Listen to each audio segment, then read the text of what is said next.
everyone. Welcome to this week's Fireside Creators. I am your host, Reverend Dr. Sherry Palace. I sometimes forget my name when I do these things. How is that even possible? Anyway, welcome to the show, and thank you so much for being here. This week's topic is on faith. I have been trying to do this show for like 8 months. And I am not only thrilled that it is actually happening, but the panel that we have, I think, is just absolutely fabulous. Hello, Facebook user. Not really sure who that is, but thank you for joining. And that brings me to, if you are watching on YouTube, be sure to hit that like and subscribe. If you are on Facebook, approve StreamYard so I can see your name when you comment or ask questions.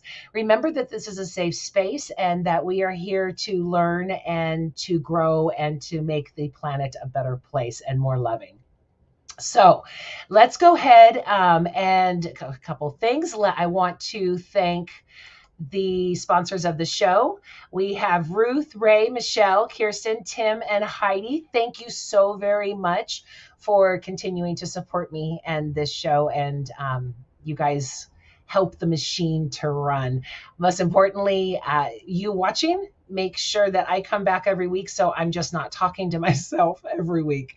If you want to support the show, you can support it at Patreon, which is at Fireside Creators, or Cafe Press under me, Sherry Palace, or on my website. And there's links all over the website and stuff like that if you want to find everything in a way to support me. It's as little as $3 a month, and I greatly appreciate it. Okay, so on to this show that I'm just so absolutely thrilled to delve into. First, we have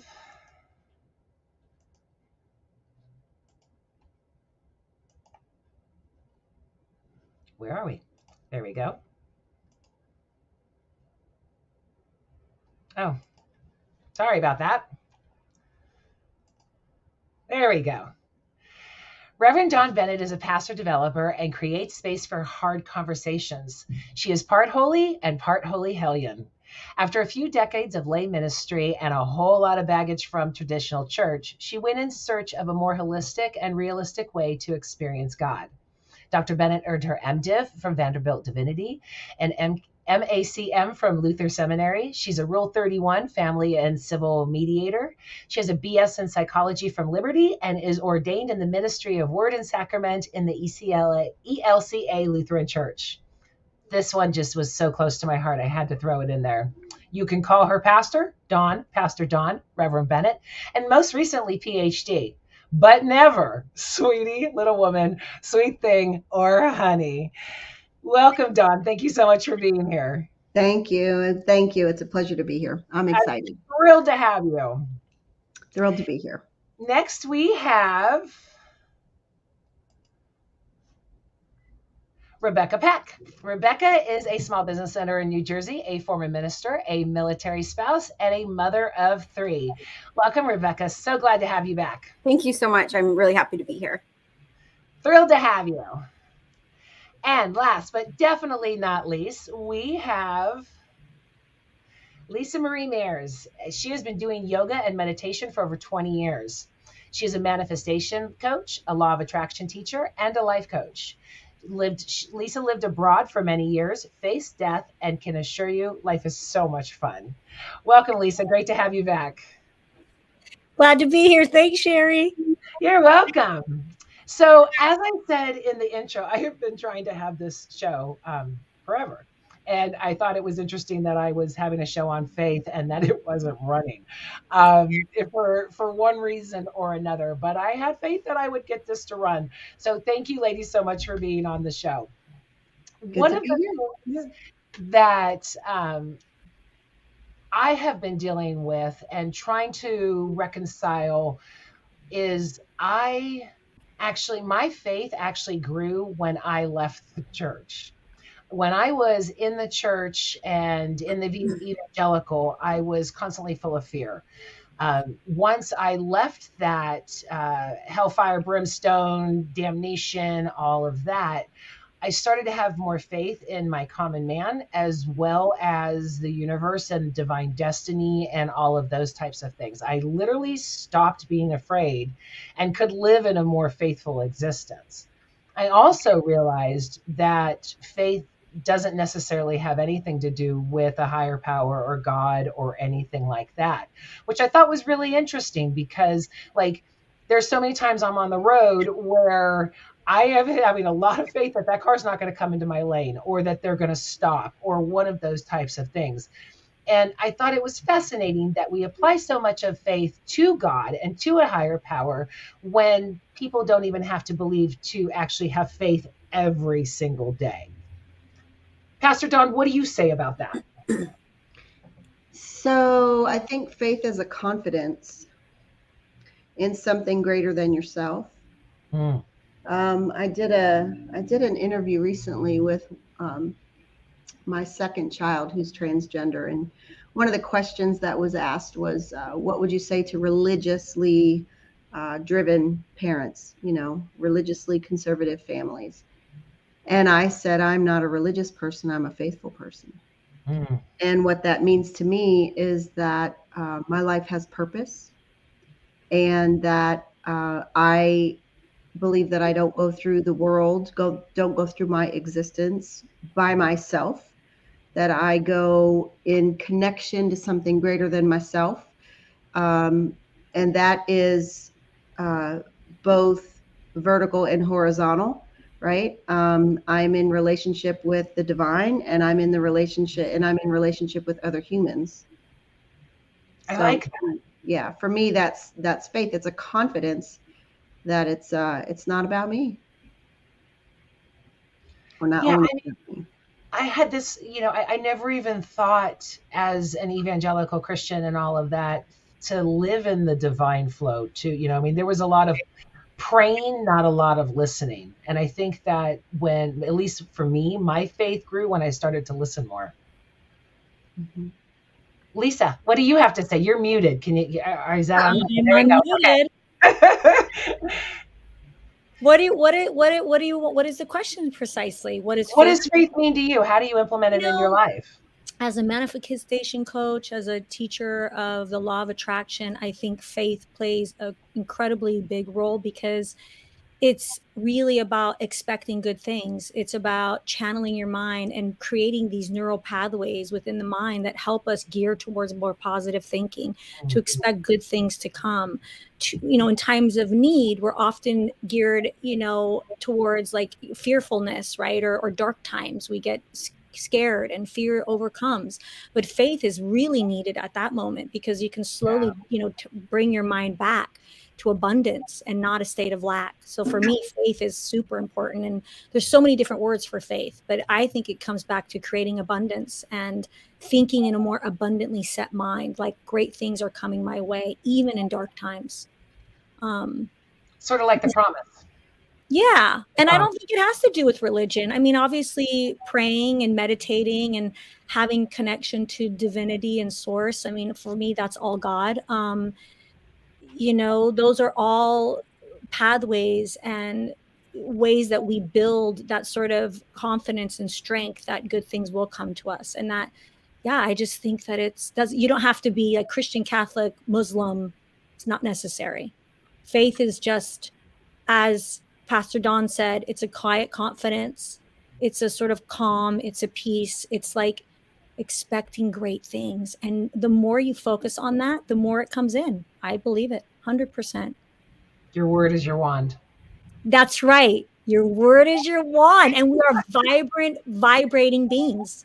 Yeah. And so whatever we focus on, we get more of, whether we know it or not. Well, and that's why I was saying when I was part of the evangelical church, I lived in fear. So I got a lot of shit. I got, a lot of stuff in my life. I was constantly, I might have sinned. I might have had it. There was no faith. There was no faith at all in my life. I mean, there might have been talked about, but there was no implementation of it.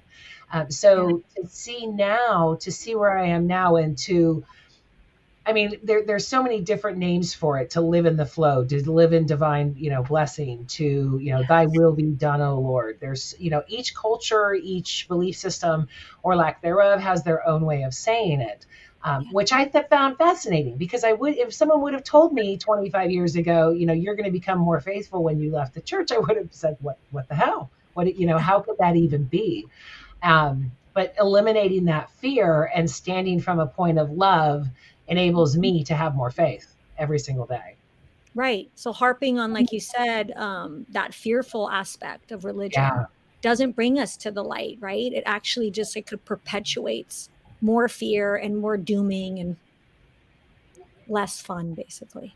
Totally. Yeah. A frazzled, worried mess.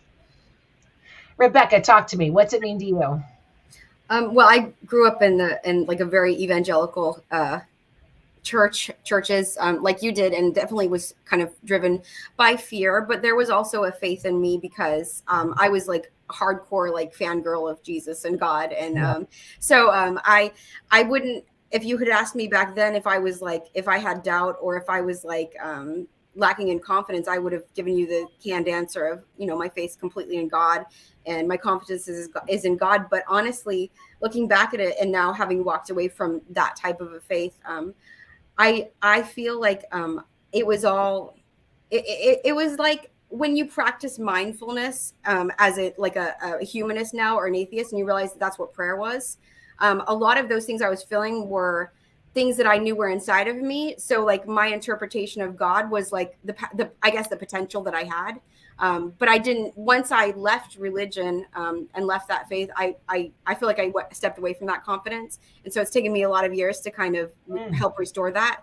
But for me, faith now is the things that I have faith in are in like my own abilities. And then also in the collective, like compassion of my fellow man. Yeah. I feel like that's, I don't know. I don't know. I can't think of anything more important or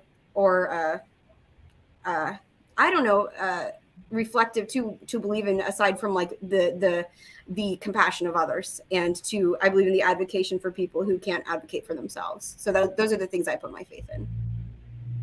Well, and I think one of the things that it did for me too was eliminated the fear of the other, because there was so many others Yes. that were spoken about in my church and resonated throughout the faith. So when someone was no longer an other, a lot of that fear dispelled, and again, it raised the faith in my fellow man. Yeah, for sure.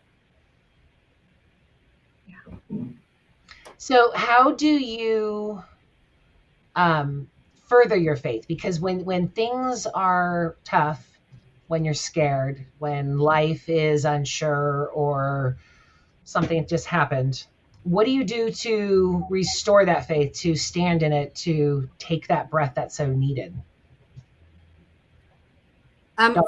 For me, go ahead, Dawn. Go ahead, Rebecca. You said it. For me, it's definitely not trying to escape it.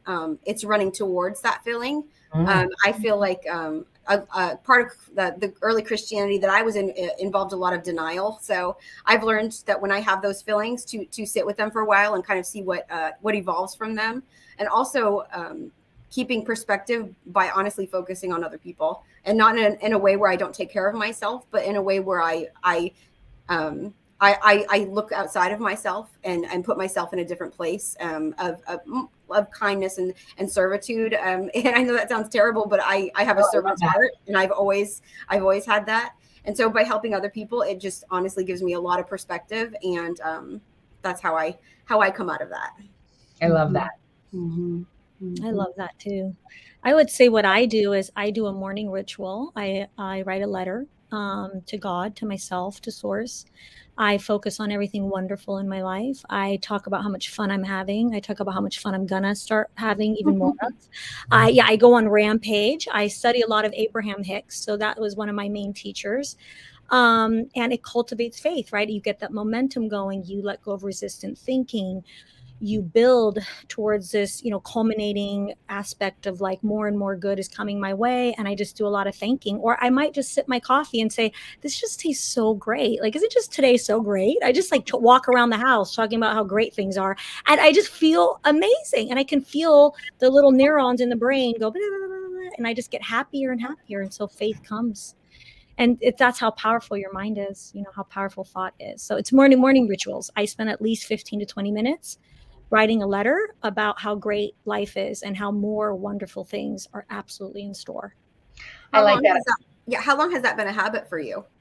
It's a great question. It's kind of new. I mean, I think some years ago when I first discovered yoga and meditation, I felt those feelings of kind of euphoria in that quiet moment when we're connected to the non-thinking mind and the sort of planning mind, that stillness. But I think as a practice, like I just mentioned, I would say that's about a couple of years. Okay. Yeah, not 20, not 10, like just a few where I really get a piece of paper out and I just say, today's Wednesday. What a great and beautiful morning. I can hear the birds outside. My coffee's amazing. My family's healthy. I'm strong. And I just keep writing.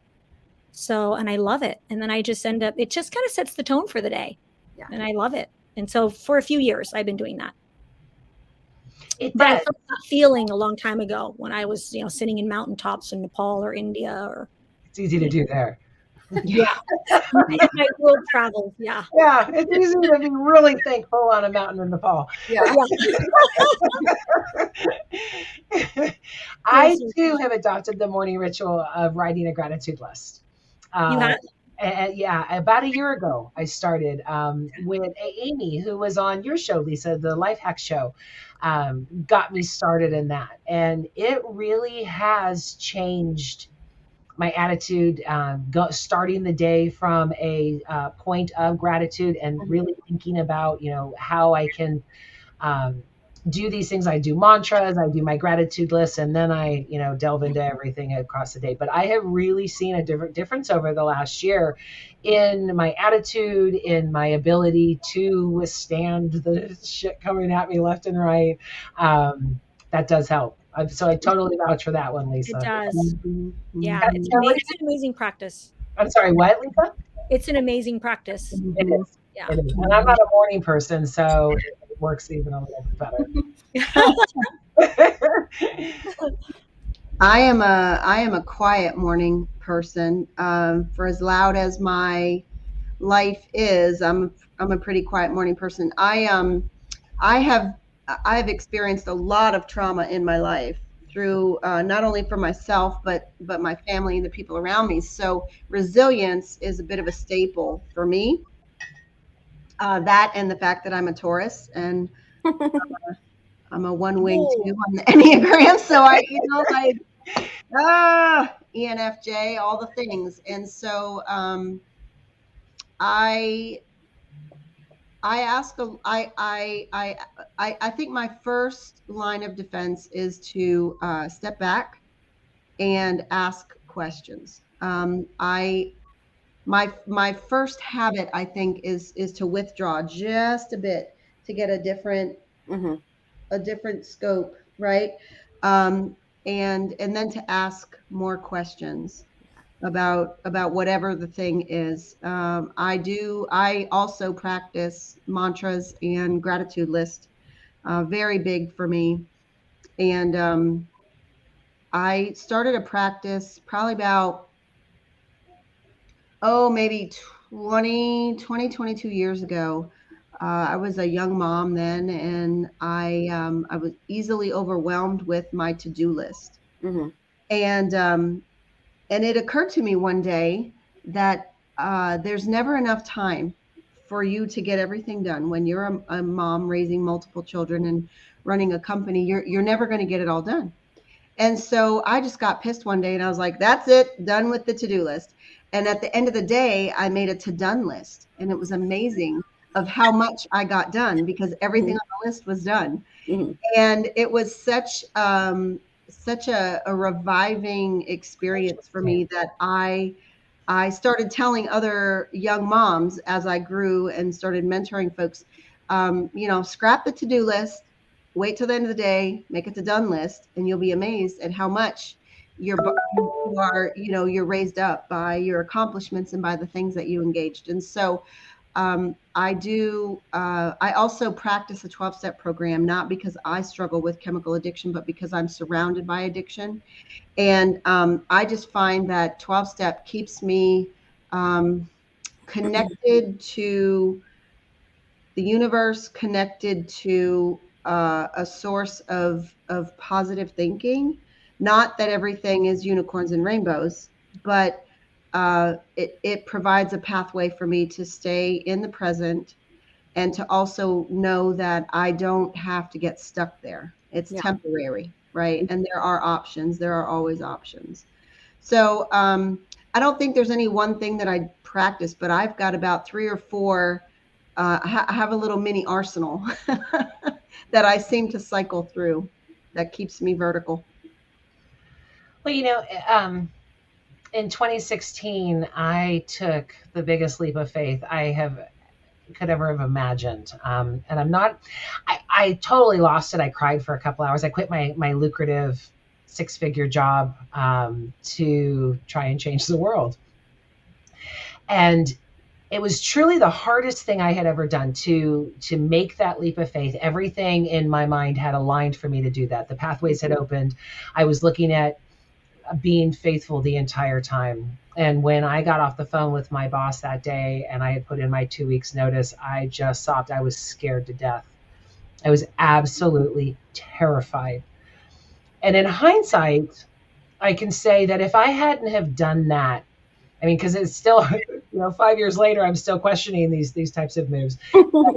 If I hadn't had done that, I wouldn't have had the strength to get through the next year of what I was going to get through. Within 6 weeks of doing that, I broke up with my fiance.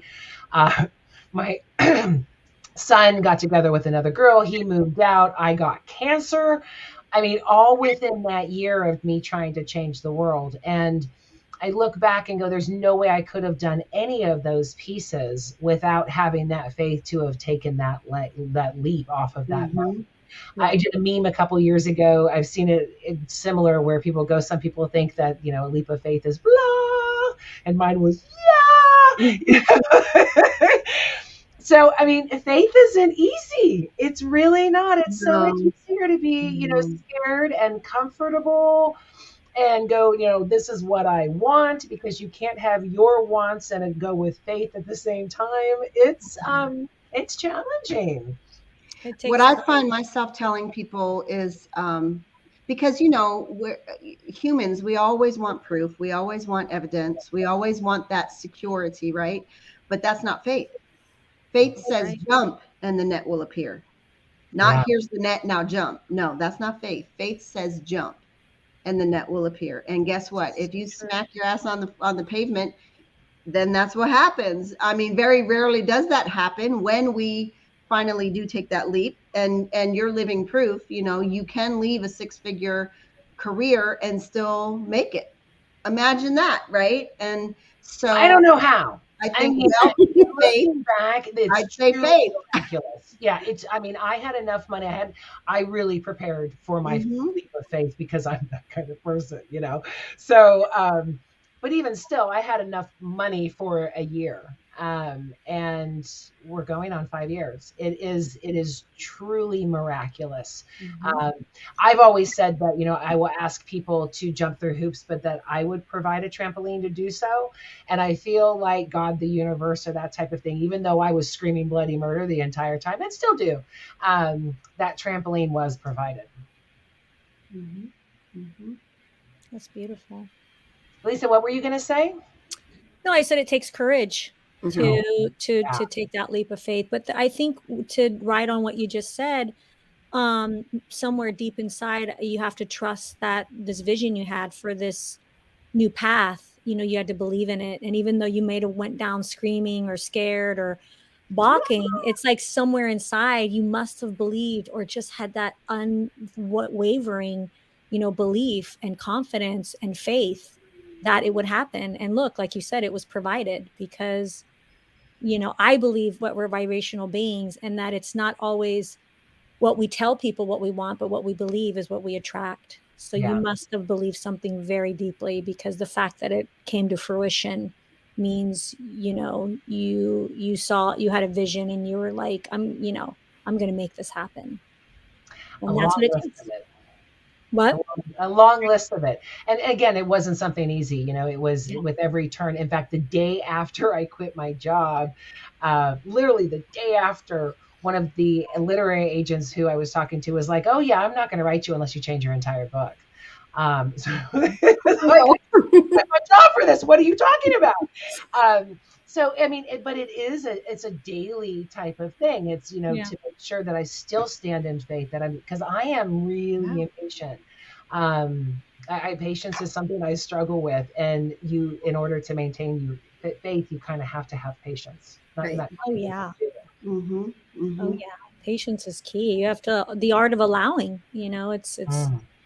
yeah, I've learned that with my studies with Abraham and the various teachers I've worked with throughout the years. And I think, to touch on something that Pastor Don said, it's like the wind's outside. We can't see it, but we know it's there, right? It's like that's how that faith thing works. Yeah, you can't see it, touch it, taste it, but you have to know that it's actually a real thing, and that things, can result from your belief in what you can't see.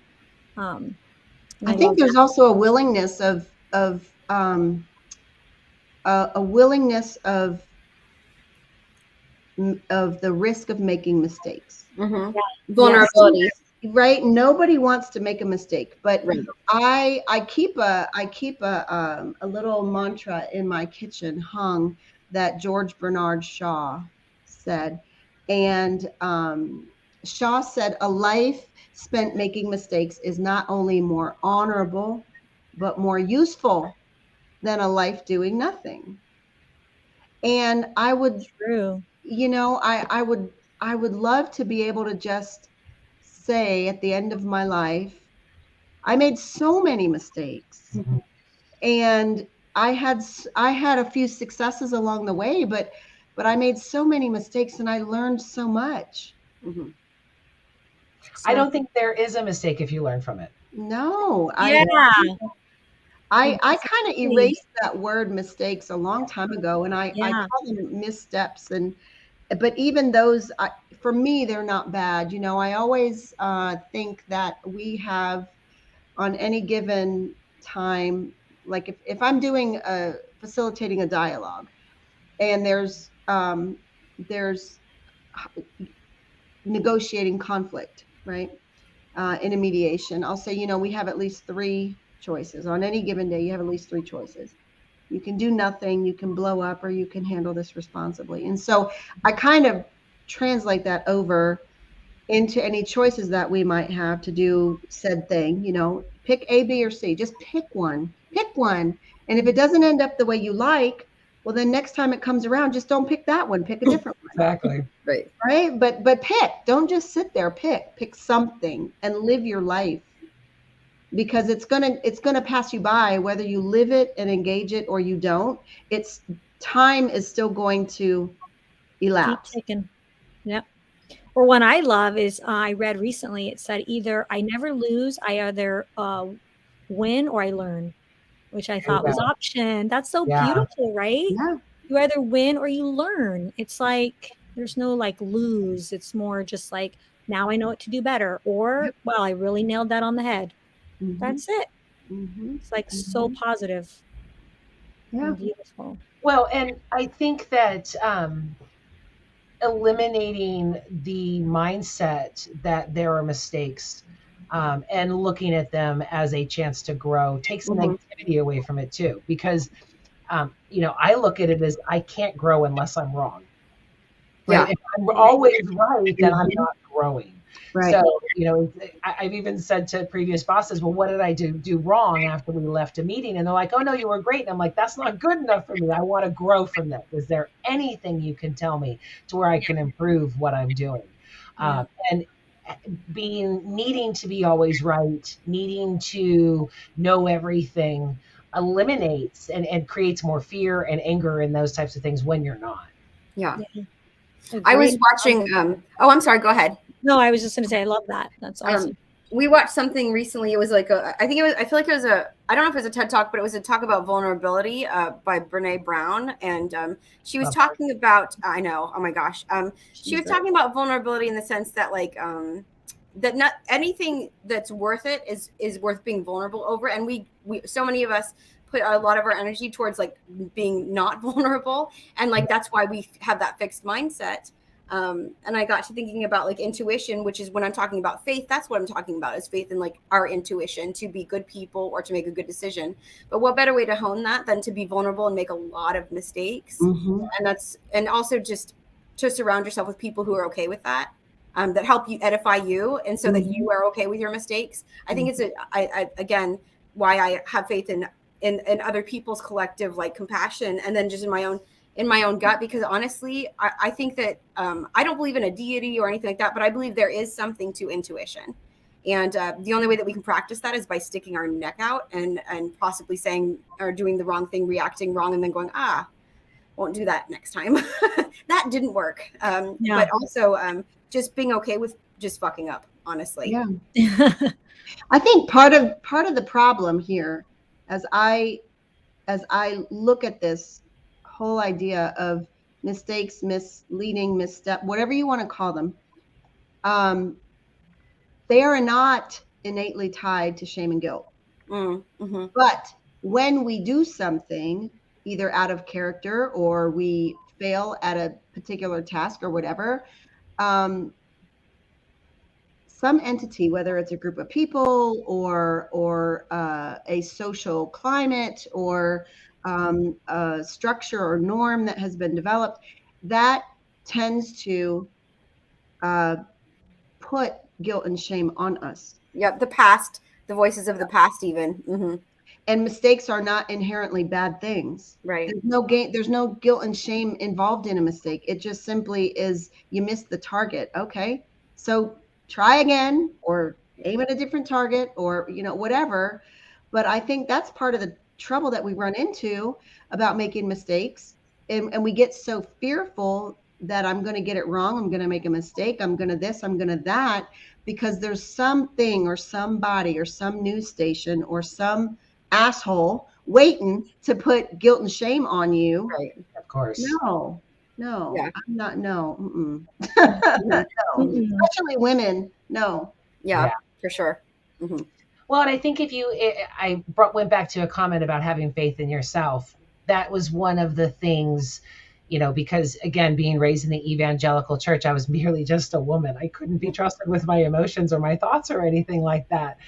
So taking ownership of that, having faith in myself, enabled me to have faith in others also. Yes. Mm-hmm. So, knowing that it's okay to make mistakes, you try not to hurt people. I think the only sin out there is hurting someone. Mm-hmm. But to have faith in all of it, that even if you're making the mistake, that the purpose, the universe, everything is bigger than that mistake you just made. And all you have to do is do the cha-cha. I am a master at the life cha-cha at this moment, Oops, not that way. Let's go this way. But that having my, like I said earlier, I took this leap of faith, excuse me, based on a lot of information. So I did have to have faith that I was reading those cues correctly. Mm-hmm. I did have to have faith in myself that I was making the right decision, and faith in the whole scheme of the whole universe that my intentions were pure enough to be honored in some way, shape, or form. Yeah. Mm-hmm. So before I had faith in anything else, I truly had to have faith in myself. Yes. Yeah. Yes. David, the cha-cha, go on. Yeah. I like that. The life cha-cha. That's cool. Yeah. Yeah. It's a dance. To. Beautiful.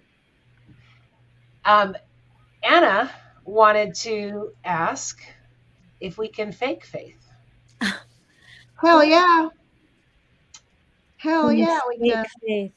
Smack you in the head every time. Yeah. Yeah. Wouldn't it be worthless at that point then? Yeah. It's just appearances at that point, or it just facilitate denial. The question is not, is it worthless? The question is, can you fake it? Yes, I can fake it. Yeah. I don't know a person who can't, a woman who can't. Right. But again, I think it's tied to that guilt and shame. Am I going to fake it so that I am not perceived as thus or so? Or am I going to say, I'm going to be my authentic self? And if that's not good enough for you, then that's all I got for you. Right. Like you're getting like, look at me today. Right. This is just, it's been a shitstorm of a day. This is my day right now. And so this is what you're getting. Or I could have done my hair, done my makeup, put my collar on, sat up here all prim and proper and faked this interview. No. Because I love you for that. that's not helpful. Mhm. Yeah. That's not helpful for me as a human. It does not value my humanity. It does not value the three of you as I grow in a budding relationship with you that all the world can see on Facebook and YouTube, right? That's not faith in humanity. So, yeah, I think you can fake it, but I Mhm. also think it comes at a cost. Yeah, for sure. Hmm. I'm not sure what she means by faking it. Like what her like. Yeah. Can you fake it? Anna, go ahead and elaborate. Yeah, But we'd love to know this is more. her next. That's exactly what I was thinking. Oh gosh. I'm glad somebody said it. Yeah. That's great. Yeah. Yeah. I mean, I was going to say fake it till you make it type thing, because I mean, there have been situations where I have literally said, God, you own the failure or the success at this point. Yeah. I'm throwing my hands up in the air. I have faith, whatever. Mhm. Is that what you mean, Anna? Is, Yeah. like that type of thing? Or a pastor up on the podium screaming to have faith when he doesn't? What do you mean by that false faith? So I have a question for you then, Sherry, because you said I think that when you throw your hands up and you say to God, whatever, we'll just do whatever, and I'm gonna fake it till I make it. I don't know that that's actually faking it as much as it is saying, you know what, I'm just gonna go with it. Mm-hmm. Okay. I think there's that part, but then I also, on the other side, think there's a part that leaves the door open for it's not my fault if it doesn't work out. Like that was God's plan. You know what I mean? Ooh, yeah, because I'm a good person about owning it. Mhm. That is a fine line that I don't ever want to cross. Because ultimately, um, that's fuck it, faith. Yeah. Ultimately, it is my decision to have done these. I took the steps. I mean, I always say that God is the ultimate scapegoat. But yeah, I can totally see how someone could say, it's not my fault, it's God's. But I think that's the problem with the entire planet at this point. Right. Right. Yeah. Own Yeah. it. Own it. Yeah. Own your shit. And that Own your shit. includes, saying, okay, I'm taking this faith or I'm not. There have been times that I have said, no, I'm not doing it. It turned out absolutely miserable, but I did say no. Anna asked another question of, is faith blind? I think blind faith is very dangerous. Yeah. Mhm. Yeah. Lisa, I can't hear you. Oh, shoot. Sorry. My son walked in. I just told him. Oh, that's okay. I just want to make sure you're not talking to us. So what's the question? Is faith blind? And blind, like, is love blind? I'm not sure if I follow that also. Is faith blind? Well, what does she mean by that? Could she I'm elaborate? taking it as more of a religious statement, to where a lot of people say, I have blind faith in the Bible. I have blind faith in the Word of God. I have blind faith in my church. That scares me personally. Yeah. Well, I can tell you right now, as a female bisexual pastor who's out in the Southeast, there is no way I have blind faith in the Bible. Yeah. No. Because I'm called to defend it. I'm called to defend myself. I'm called to defend God. I'm called to defend so much of co-opting and beliefs that have been bastardized. I think I agree with you. Blind faith it's dangerous liaison, right? We have to at least become remotely acquainted with whatever it is that we are touting that we believe in. I mean, I don't think we have to believe it all the way, but I do believe that we have to at least have a confident posture enough to say, I am consenting to this journey, not knowing where it's going to end. I think the blind faith that it is like more of a negative faith is like the faith that kind of avoids logic. Will close its eyes to truth, like universal truth, and just be like, oh, I believe, like, and that doesn't have any respect for facts. And so I do think faith manufactured faith can look like that. But then again, that's not real faith. So yeah. Yeah, I agree with that. Now, and Anna brought up another frame of faith, being mortal, your mortality being questioned or threatened. Should faith overcome that fear? I kind of think that it wouldn't or shouldn't. I kind of look at it like people saying, "Oh, if God wants me to die, I'll get COVID and overdo it." We've seen a lot of that over the last couple years. I don't know if mortal danger. I don't know. I guess that's the faith to move mountains, right? Going into combat and being scared shitless and going forward anyway, because I guess you would have faith in the cause, that the cause of that, the bravery is more important than the risk. I think of people who, Or the willingness to put your yeah. life on the line. Yeah, for people, for social causes or to protect somebody else. I mean, if you believe in something strongly enough and you're convicted by it enough, I would call that faith, and I would say that some things are worth dying for. We see it. There's memes of like people who people who like defied the Nazis, and we see them like their last words right before they were like martyred, basically, and we're like, yeah, that's but that somebody's doing that. Somebody believes in something strong enough to be like, yeah, this is worth more than my life, and that they leave a legacy. I don't want to do that, but I mean, I'm saying I have a lot of respect for people who would do something like that. I don't know if I would call that blind faith. Yeah, I don't know if I would either. Mm-hmm. No, I don't think I would either, because if we're going into combat, logic and reasoning and common sense, quite frankly, tell you to put your armor on. Yeah. Whatever that armor happens to be, we're going to secure that armor to try and secure our own safety and the safety of anybody who's with us, right? But then to be able to say, okay, I've suited up, I've done what I could do to protect myself and those around me, and now we're moving forward. I don't think that's blind faith. That's responsible. Yeah. That's moving forward. That's probably a really great example of faith, but I also think that it takes into account our responsibility to do what we can to ensure safety, knowledge, information, that sort of thing. Well, and similarly, again, I go back to my story of leaping off the mountain. I didn't just quit my job and sit back and go, okay, let me see what's good. It was do this, get this done, set these goals, get all of this stuff so I could accomplish all of these things. And as Michelle, responded in a previous comment up way back, was that, that's when I went back to school. That's when I did all of those things. So taking that leap of faith it took me nowhere where I thought I would go, but everywhere where I needed to be. So I think that's really cool. Mm-hmm. I also think that faith that is kind of reckless is glorified in the church a little bit.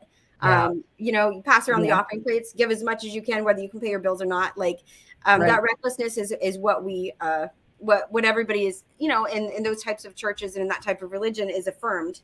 And so it's just something faith doesn't have to be absent from fact at all. No. And for some reason, that's what we're taught. So yeah, and I have a problem with that. Yeah. Any pastor that's going to tell me to have faith in him, I got a problem with. Right. Yes. Yeah. Right. No, I do not have faith, in that type of humanity. Right. I have faith in the goodness, that there is goodness in humanity and there's hope in those types of things.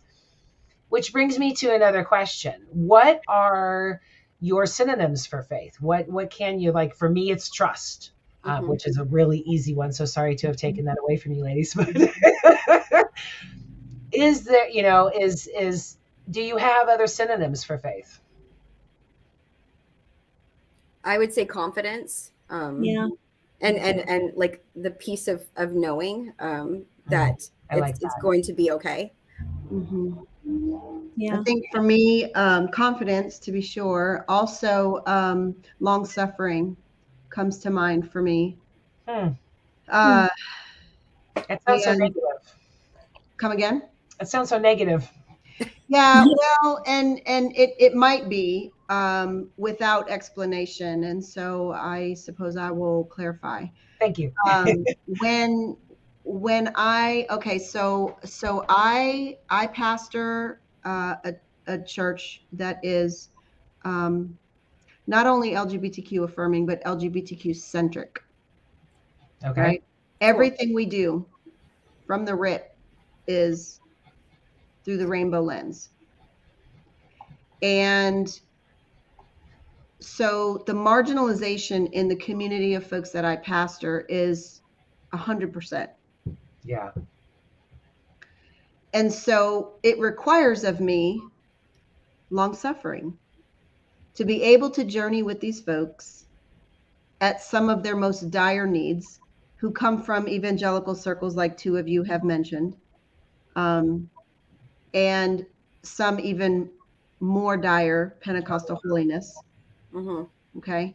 And to be able to stay in the ring with these folks and journey with them through their terror, their words, trepidation, my word, horror, their word, grace, my word, love, our collective word, pain, long suffering, my word. It requires me to stay. Yeah. Because I have faith that we will get through it together, and that God's grace is big enough to engulf all of our fears, all of our challenges, all of our hopes and dreams, and all of the negative rhetoric that we have to kind of wade through, right? It requires me to stay. And so it's not negative. It's a very affirming way of looking at faith, but it does come it does come at a cost, but it's a cost that I say I've been trained, I've been educated, I've got practice. This is not, like all of the safety measures are in place, right? And so I'm able to stay and wade through this muddy water with folks, and we do make it to the other shore. Sometimes we get stuck in the deep end for a really long time, but we do eventually make it to the other shore. Sometimes we only make it to the kiddie pool. But my point is, long suffering sounds very negative until you realize that it's like a good car. It's got to have good frame. It's like a house. It's got to have good bones. And a house will last and last and last decades and decades, but it's got to have good bones. Yeah. I absolutely love that. I'm so glad you expounded on that. Thank you so much. Love that. Yeah, I think the long suffering too is it does have a negative connotation, but I think in like the bigger picture, it's being accountable for the action of faith. For example, like if you have a child who has an addiction or a mental illness, you will long suffer with them, and they need you to. And so, I mean, I don't think for suffering's sake, but for certain things that we don't have a choice. We're responsible, and that's our not our burden to bear, but like it's what we choose to take up every day, because somebody has to, and that's where the unconditional love comes in. Yeah. And I think it's rooted in hope. Yes, the long suffering is rooted in hope that faith will prevail. Yes, I love that. Lisa, give me a synonym.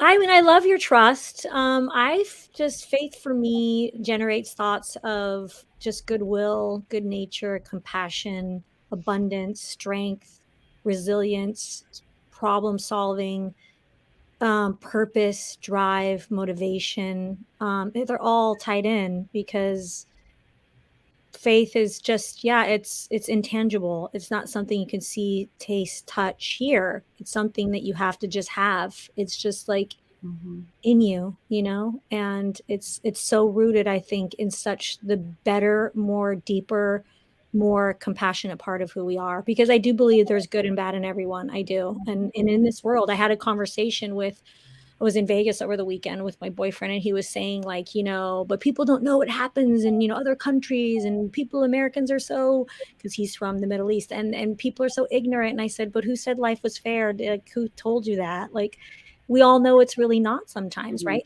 Bad things happen, but like, it's how we respond, and what impact can we make?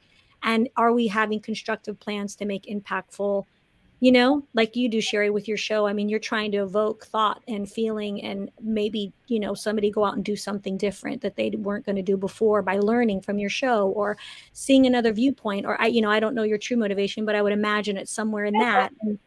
Right. So like that. So I told him, like, I love that you want people to know about what happens in other countries and how people are poorly treated. But unless you can really do something about it or have a plan, then it's just a lot of talk about what's not nice. And I don't know that that's so helpful. You know what I mean? So, but faith feels just like, just, I don't know, uplifting, and comes from a good place. I asked a friend of mine, in the depths of some of the worst times in the last 5 years. And it was at one point I was afraid that I was going to be homeless. And he said to me, have faith. And I said, I have faith, but what, I have faith that it's going to be okay. But what if it's not?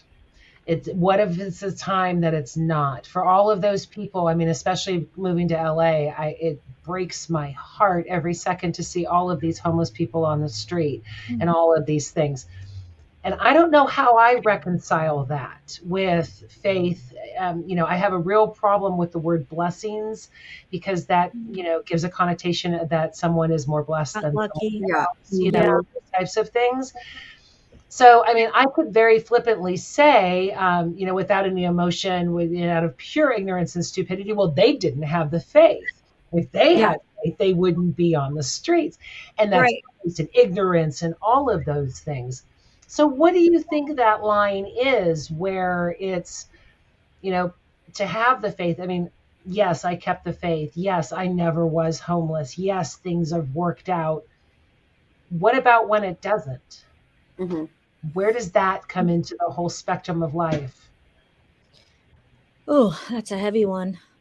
I love Rebecca's face. You're like, you know what I say, at least once a month from the pulpit, I have to remind myself and everybody else. I say, God is not a lucky charm. So often when we pray or think or usher in through spiritual channels, whatever they may be, we expect a yes. Yes, I'm going to get the job. Yes, I'm going to get the raise. Yes, I'm going to give birth to a healthy baby. Yes, my home is going to be exempt from the storms. Yes, the tornado is going to blow over. And then when it doesn't and my house is leveled, I didn't have enough faith. No, fuck that. Exactly. No, God is not a lucky charm. Okay. And Jesus said, the poor you will always have among you. Yeah. So there are going to be people on the street. The question for me is whether or not I'm going to pass them by, or whether or not I'm even going to roll down my window and say, hey, friend, how are you doing? Hey, lady, do you have $1? I said, I'm very sorry, but I don't carry cash. And I don't carry cash for that reason. A lot of clergy don't carry cash. I carry food cards, and I might give out a food card. But more often than not, I just roll my window down and at least talk to people, say hello. What's your name, friend? Oh, my name's Dawn. It's great to meet you. Have a great day, Dawn. See them. And God's not a lucky charm. We have a responsibility to take care of one another as best we can. And the reality is, some folks are going to die. Sometimes bad things are going to happen. And that is not God's fault. No. I agree. Half the crap in the world we create. Yep. Because we abuse creation. And it's cause and effect. It's cause and effect. It's cause and effect. And we want to blame that on God. I don't know about all that. It means we have a source of resilience to get through a moment, a week, a month, or even a breath. Yeah, I think it's undeniable that sometimes things just don't work out. Like, faith, there comes a point where, not where faith stops, but where its effectiveness it ends, I guess. The child with leukemia is going to die. you're going to get in a car accident and kill somebody on your way home, and you won't even know, that you're in danger. Like, stuff just happens. I think for me, that's the hard point, the part where I have a really hard time reconciling, like, while I know it's not God's fault, if he's, if he is truly in existence, I don't understand why, I think about the verses, he knows how to give good gifts to us like we do to our children. I guess I just don't understand why he wouldn't spare people from that. I don't know. The only thing I can think is that there's a separation of like natural and spiritual, and we're stuck existing in a natural realm that is kind of merciless sometimes. I would think that he would intervene, but I think that's where a lot of people lose faith, is like, it doesn't make sense. I agree. And it's because we think God's a lucky charm. We think that when we pray, we're going to be exempt from bad things happening, And we don't. The one thing I can say conclusively over the last 5 years is that everything did work out, but the only thing that I could have personally changed, because again, I was trying to do everything I could in my power. The one thing that would have changed everything in the last 5 years for me was my attitude. Yeah. So if I was overwhelmed, succumbing to the grief, the pressure, the silence, the alone, I mean, everything that I've been going through the last 5 years, I could either let that break me or I could rise above it. Yeah. I had complete control over my days. Whether or not I was in control of them, I was in control of the way I handled them. And that was one of the things that faith really resonated, because on the days that I was faithful, I could get hit, I could get slammed, and it was going to be okay. On the days that I was weak, scared, of feeling alone, all of those really, negative emotions, my day sucked. So the only thing that changed that was having faith that everything was going to be okay, which is why I wanted to do this show so much, to see if I was just the only one out there it truly helped me get through, and still does. Yeah. Yeah. So it goes back to our mental state, right? And even further, it goes back to our conditioning and how we've been raised. And I told my partner that too, people are out creating bad in the world. Where did they learn it? Even though it's inherent in your existence, were they raised by parents who maybe aren't teaching them, the way to be, the wise way, So all of this needs to be considered. But faith, hope, kindness, they go together. Yeah. Beautiful. I know one of the things Bonhoeffer said, and I know Viktor Frankl said it too in Man's Search for Meaning. When they were being stripped in the concentration camps and being led by the Nazis to death and to hanging and all the, Viktor Frankl said they could take everything from me, but they can't take my attitude. Yeah. And I think so often we forget that we have that power. Yeah. That even in light of vicious circumstance, we can still maintain a posture of gratitude, which can be really hard when you're looking down the barrel of so hard. Domestic violence, physical violence, sexual violence, and I'm not at all suggesting, as a person who's been on the receiving end of those, I'm not at all suggesting that we should be grateful for those experiences. Not at all am I suggesting. Wow.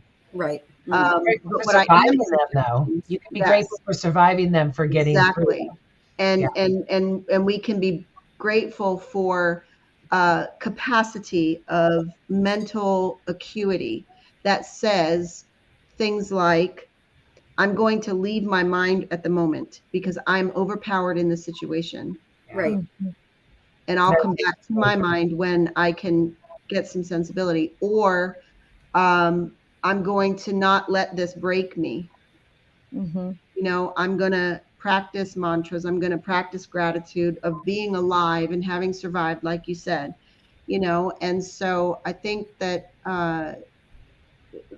staying cognizant of the abilities that we have as human beings, and reminding one another and reminding ourselves, doing whatever it is that we have to do to remind ourselves that we are far more powerful on the daily than we realize we are, right? 'Cause, I mean, We have the option to choose.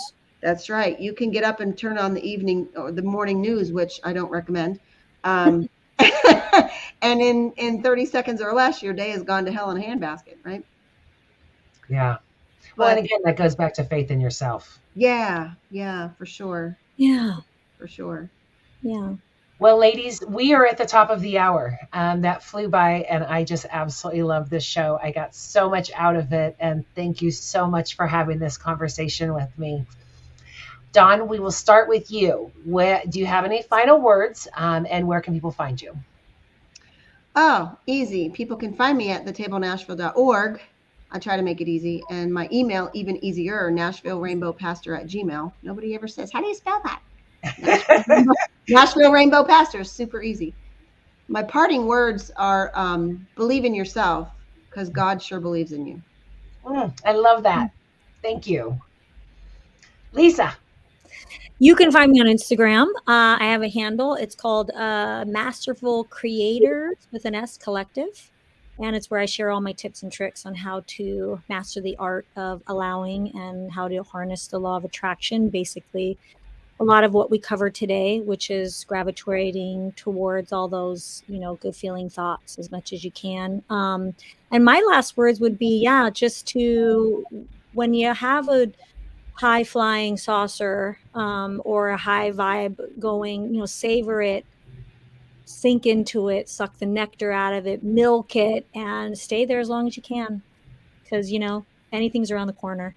So Yes, keep flying high. That's great advice too. Relish the good times. Relish the good times. You nailed it. Rebecca. You can find me on Facebook sharing memes and nonsense to keep levity going and to keep things light in this crazy world. Oh, I love your sense of humor. Love it. And I guess as far as faith, like, just if you, it's a muscle that has to be developed, even if it's non-deity related. It's just in yourself, and it's okay to not feel it all the time, and just try to surround yourself with people who have faith in you when you don't have faith in yourself. I love that too. Beautiful. All true. I am full up from this conversation. Thank you so very much, ladies, for being on. I appreciate you more than you know. Thank you so much. It's so nice to meet you all. Thank you so much. Yeah, nice to meet you all. Thanks, Sherry. Thank you. I'm going to kick you backstage. I'll see you back there in a few minutes. Okay. Well, I hope you guys got as much out of that show as I did. I think it was wonderful. And again, it actually filled me up. I need faith. I need to be strong. I need all of these things, like I'm sure you do too. So I hope it did the same for you. Next week, we are doing the Human Library, and I will be making the announcement in the next day or so. I need to confirm. It's between two people right now. So I need to confirm who is going to be on for this one, and then I will shoot it out on the Facebook group and Twitter and all of that good stuff.